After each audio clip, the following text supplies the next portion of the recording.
Today's a relatively blank page kind of day for you, sitting out in the backyard having some beer. Oh, fuck. No, it's never. I don't really have any days that should be blank page days, but I don't know. It's kind of like been really busy and a bit stressful, so I've been like taking it easy the past like hour or so. Oh, fair enough. It's such a beautiful day out that I can't stand being indoors all day anyways, so once in a while you just gotta fucking not worry about shit for a few minutes. Absolutely. I can completely relate to that. What's been going on that's stressing you out these days? Just lots of... Oh, I don't know. Well, there's just always a lot going on, with this, we're getting ready to leave for Europe in, like 3 weeks or something, for like a tour over there, so there's getting all that together, plus, we got this release that, we're, putting out ourselves, and a lot of it, like the cassettes are, we're doing like completely DIY, so not only are we like dubbing every single cassette, we're also like printing up all the covers, cutting them all out, and assembling everything, and I don't know, there's just like always a lot going on, and that's kind of like, I don't know, I guess it comes with the DIY territory. You kind of have to be the guy that's like doing everything all the time, right? And once you think you got everything done, like, you just remember that there's all those other things that need to get done. So I don't know, man. It's crazy. It's pretty intense.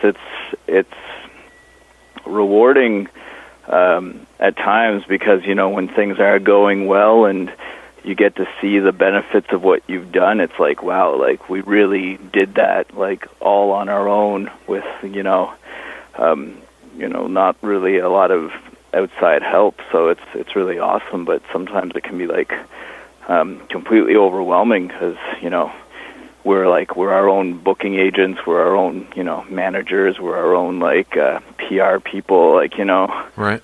We're like, we do everything. So, when it comes to ordering merch, that's us. Like pretty much every single aspect of the band is handled by us. And sometimes, usually like I find the 2 week period before like any extended tour is always like very intense, because like once we're on the road, everything kind of changes, because I can't work the same way that I would normally work from home, right? Because I don't have, say like easy access to the internet, and just like I got to deal with all the stuff that's happening, on the road and at shows, and it's just completely different. So it's kind of like this rush to like, finish as much stuff as possible before we go. So that's right. Kinda, we're not like totally into that yet, but I can feel it kind of creeping up.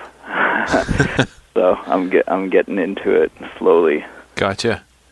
And especially with the EP, it comes out a week before you leave for Europe.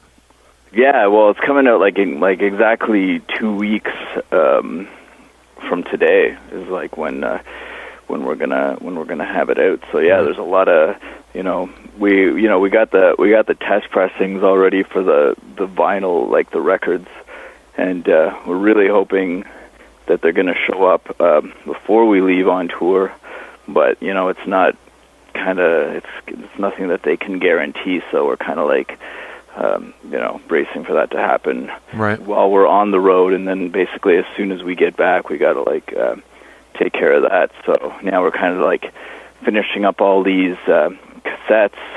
And I think in the next like week or so is when we're going to start mailing them out to everyone that's already ordered one. So yeah, I don't know. There's a lot of planning and stuff involved. Like, kind of like every morning, like me and Mel will like get up, and she's off to work now, but we'll have like conversations while she's like brushing her teeth and while I'm like feeding the kid about like how we're going to go about, getting the pre-orders out and, all the stuff that needs to get done and when we're going to do it. And so, yeah, it's kind of interesting. Is it, has it gotten harder for you guys over the years? Because I mean, you've always done everything pretty much DIY, with the exception of the relapse releases. But you guys have always been really, really, really involved with everything. Has it become easier, or has it become harder? I don't know. It's easier in some aspects. It's definitely harder in others. It's harder in the way that we have a lot of other stuff going on. Like in the early days, where I didn't have a kid, yeah. and I didn't have to worry about other things and other jobs that sometimes have to take priority because they're actually the things that are paying the bills. Yeah. It was a lot.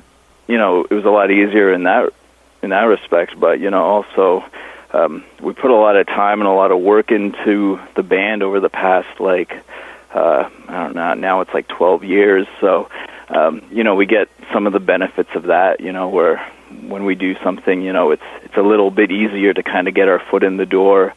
Where people are going to want to help us out by just like this, doing an interview or writing something about it and helping us get the word out. So, yeah, that's really fun. It's like I was saying before, man. It's all ups and downs, and sometimes you feel like you're on top of the world, and sometimes you feel like the world's on top of you. So, Fair enough. How is tour booking going? I mean, I know you do the majority of your tour booking yourselves. Has that become easier? Yeah, tour booking, in general, that's kind of one of the things that's been really awesome. We did a U.S. tour back in January, late January into February. It was 5 weeks. It was a really extended tour, and we booked the entire thing ourselves, and we did that whole thing without one day off. Actually, we played more shows than there was days. I think we did 33 shows in 32 days. Oh wow! So yeah, it was, and that was awesome. In that respect, it's really been cool. Booking has become easier, and that's a fun thing because I talk to a lot of my friends' bands that are starting out maybe a bit more, and they have a really hard time getting in there. And I really feel when we started as a band too, it was kind of just when things were changing, the internet hadn't totally taken over everything. It was becoming a really important tool, but it wasn't the tool that was happening. So when we started out, I was saying 12 years ago, booking a tour, there was more kind of that initial excitement. Oh, fuck, a band from Ottawa wants to come play Thunder Bay. Fucking A, that's awesome, Yeah. Whereas now it's oh wow, 6 bands from Ottawa want to play Thunder Bay this week. Right. Which are the ones that are going to get the show, So, yeah. And I saw that change a lot over time. So I think luckily we were kind of consistent when we started, and we kept at it. So every time we wanted to go back, it was there's definitely rough patches, and it doesn't always work out. But I find in general we've been really lucky. It's extremely rare that we have a day off on tour. Extremely rare. Right. I was saying, often. Everyone else in my band hates it when I do that, but sometimes I'll book 2 shows in one day, and I have to put up with a little bit of frustration, especially from the singer and drummers that don't like that idea. But yeah, so yeah, no, that's been really cool. Actually, when we go to Europe, we get there's a company that we always, it's kind of like a company. They're a record label, but they also they book tours, and they're our drivers, and they're the ones that we rent our backline from. So this is going to be our 3rd time working with them, and it goes really well. And again, we're just doing 3 weeks in Europe, but every date is booked, and usually the way that goes about is that they'll kind of book it.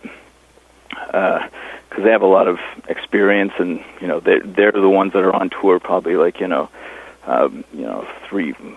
to 5 tours a year or something like that. And if there's a problem where they can't find something on a certain date, then we kind of like reach out to people that we know, or find people that are already know the band and see if we can get something. So usually with those two things working together, it works out pretty well. So nice.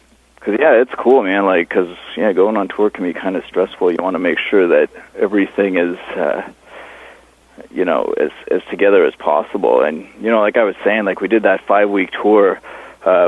And, when we go on a tour, it's mainly just like to not have any days off. But, if you're going to be playing like on a Monday in El Paso, Texas, you're not going to, you don't expect much.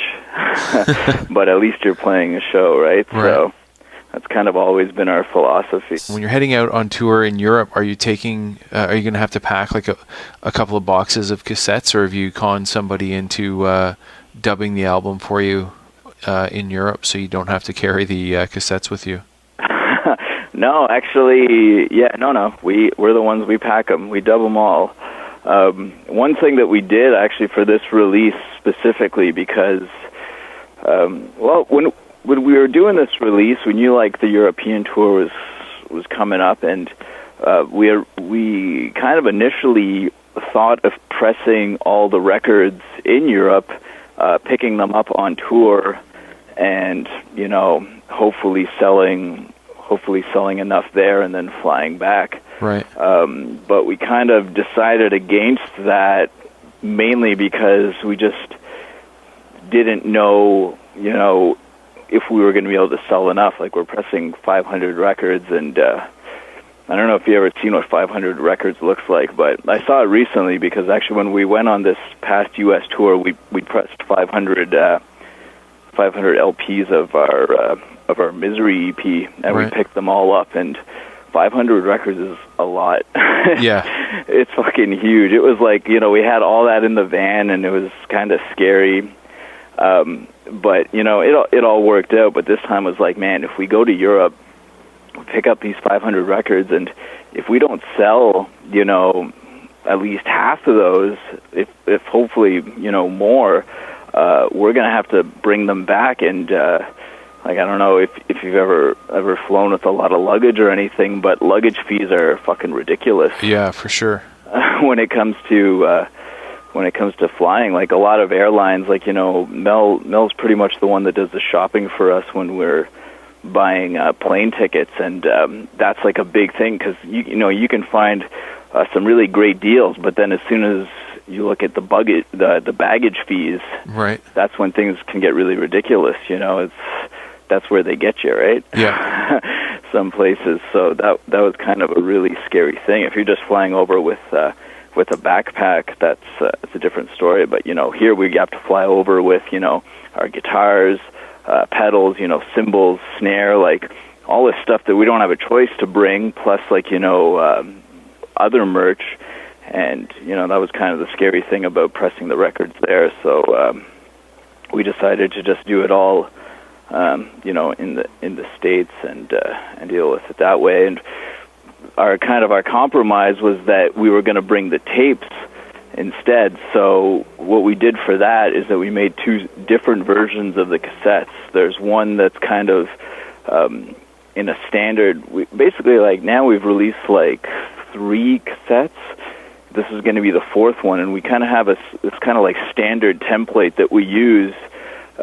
Which we got from like a lot of old cassettes that I had from when I was a kid, like my old like Black Sabbath tapes and Anthrax tapes, where it's really just like the cover and there's kind of this black bar underneath, and like they all look the same, because that was like the template that they used to use back in the day. So that's kind of the idea we went with for the tapes that we've been doing. So what we decided to do is like 100 tapes, like how we normally do it. And then we did like a separate 100 that we were going to we're going to have just kind of on tour. And the main difference with them is the packaging, whereas like, the normal ones are in like a plastic case. This one is just kind of like more like in a a pocket kind of thing. Oh, okay, cool. So it's going to make it a lot easier for us to transport, and we won't have to worry about broken cases. Yeah, for Even sure. we went and played a couple of shows recently in the States, and we shipped a small box over with some tapes to open it up and find half of the cases busted. Of course, yeah. Yeah, so we were like, okay, we don't want to fucking put all these tapes in our luggage, show up in Europe and have 100 busted cassette tapes, and have to go and try and source empty cases in Europe. Yeah, which would probably be feasible, but it just would be a lot of wasted money and a lot of wasted effort. So yeah, definitely. We're kind of thinking ahead this time, and hopefully it'll work out. That's good. Well, living and learning, I guess. Yeah, well, that's pretty much the idea. Every time we do a release and every time we go on tour, we keep track of, I don't know, Mel is especially very good at keeping track of all, I know it's not very grindcore, but the finances right. of the band and kind of the reality, because that's what kind of makes the band work and function. None of us make a personal profit off of being in this band, but the main thing is that the band is able to function as kind of like a unit, right. So that we're not going on tour and coming back with $6,000 of debt, and then that's pretty much the end of the band because everyone's broke.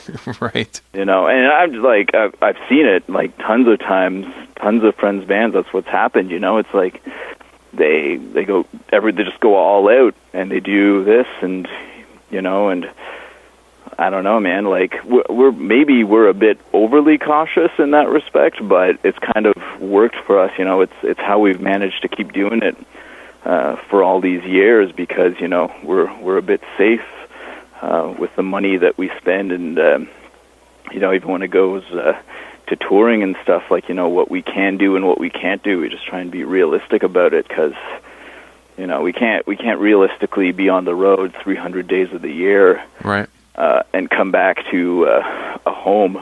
It's very true. So it's just being smart about what you do. Absolutely.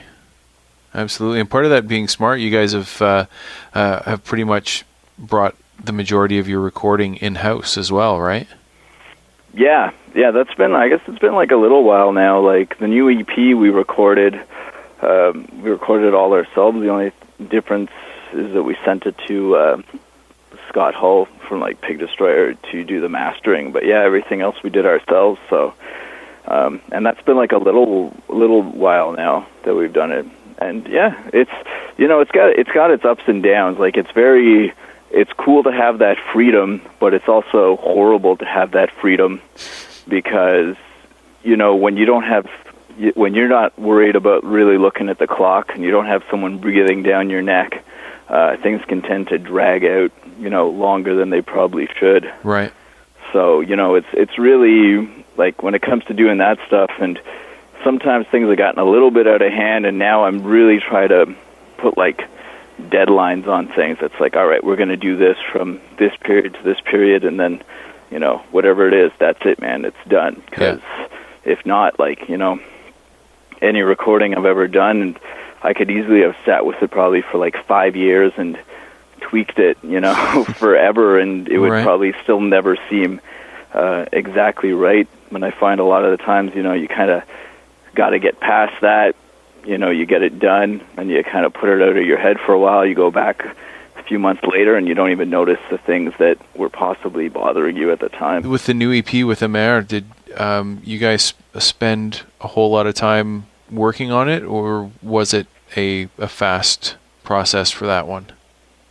No, it wasn't a fast process. We're kind of it's been a while now that we're in this weird kind of spot where we don't write, record, release.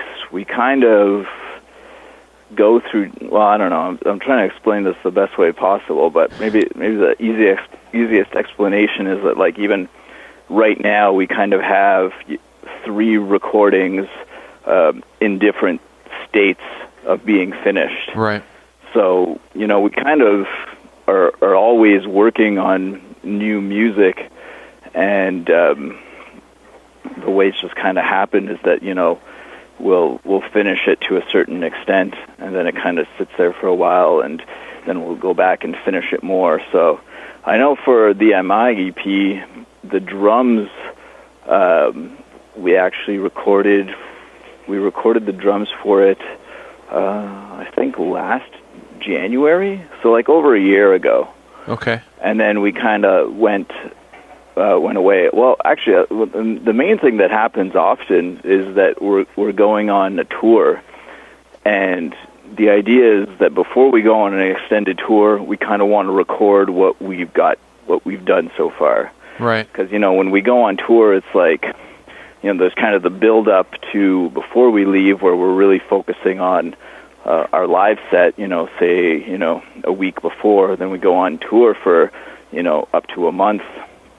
And then we come back and there's like a little bit of downtime. So, even though the tour could just be 3-4 weeks, in reality, that's kind of more 6 or 7 weeks that we're away, like that are kind of dedicated to that tour. Right. So, to avoid, coming back after, 7 weeks and being like, oh, how the fuck did you play that song again that we spent all this time doing? We kind of like, we record them, a certain amount of time before that happens, So at least we have them down, and then we kind of go back, and it's a lot easier to kind of like touch them up or improve on them. Right. From there. So that's it's kind of the idea. And for the MI thing, like I say, we did the drums over a year ago. I don't remember exactly when we did the guitars and bass, but it was probably somewhat maybe maybe a few months after that, and then kind of like vocals and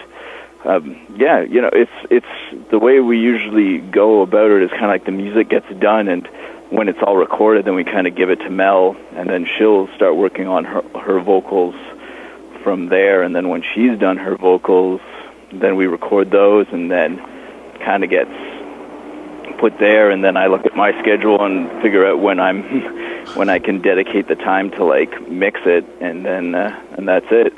Right. It probably sounds extremely overly complicated, but it kind of is for what it is, but at the same time, it's a little bit more natural because of the way life is for the band. I guess, yeah. There's just kind of like, it definitely reached points of like frustration, and just, we kind of had times where it was like, man, this is ridiculous. Like, this recording is dragging on so long. But I feel like now that, especially we got this MI EP, like I'm already kind of planning when we get back from Europe in August that I'm going to be mixing like another 3 songs that we have like completely recorded, and we have like all the music recorded for our next full-length album, right, like already. So we kind of have all these projects that are already sort of like lining up, and it's just figuring out. So, I think when it happened, we didn't really plan it. It's just kind of like coming together like that, and it was frustrating at points. And I think instead of getting upset about it, I think we just kind of decided, or kind of just figured out a way to work within what's happening, So right. That's kind of where we are now. So, we end up with different recordings and different projects, and kind of like different, in different stages at the moment. But I think as long as we plan ahead and try and stick to the plan as much as possible, then hopefully it'll all work out. But you never know, really. Fair enough. We're all at the mercy of like time and so many responsibilities in life. So who knows what's going to happen. But as long as it, even though it can be frustrating, as long as it's still fun and interesting to you, I guess that's the main part, right? Yeah. Well, yeah, I think that's the main thing is trying to keep it fun and and interesting, like you said. Like there's definitely moments when we're dealing, with all the tours and all the stuff, around doing what we have to do. Is, I would definitely not describe them as fun, but they're kind of things that have to get done if you're going to get to that fun part. Right. It can't always be like,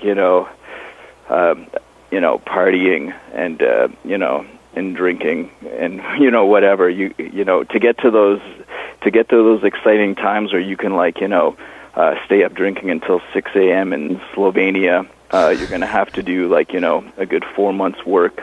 Right. Of preparation to kind of get to that point. So you need to earn it, almost. Yeah. And it can get frustrating at times, and it can feel kind of overwhelming. But like I said, I think when we do it, and it it turns out well, and we're happy. That's when it means even more, because we did it really ourselves, and we did it from scratch. I asked Mark about this, and this can be strictly off the record if you like.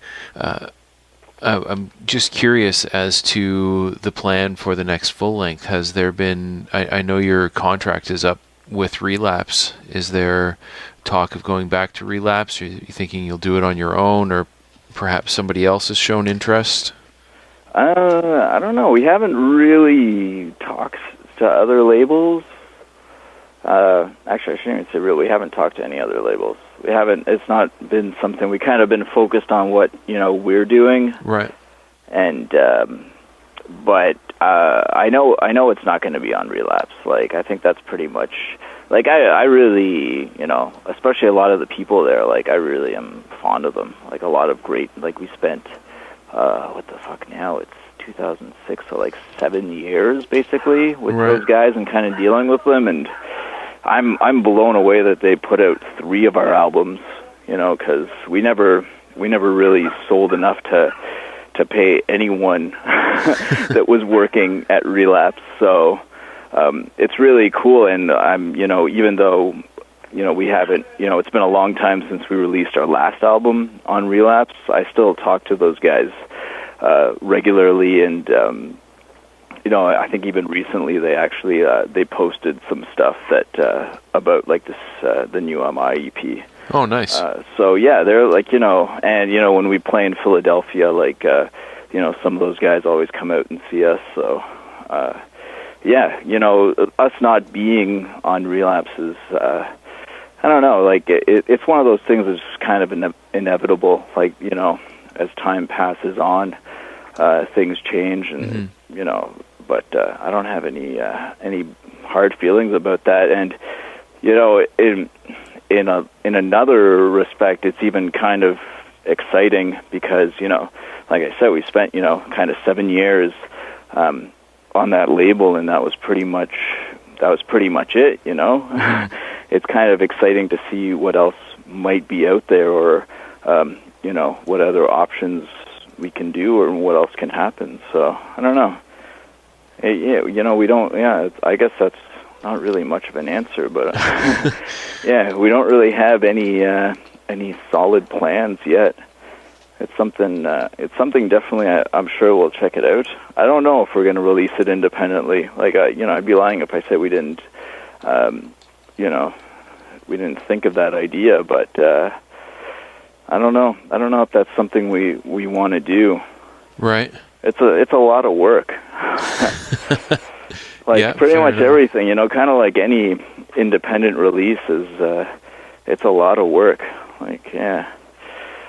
So, yeah, but who knows? At the same time, we don't really want to put out records with just anyone, which kind of has led us to where we are kind of now, I guess. We're releasing this EP independently, and a lot of the things that we've done independently, it's not because we couldn't find a label for it, but a lot of the time, well, for all the independent releases, we never really looked for anything.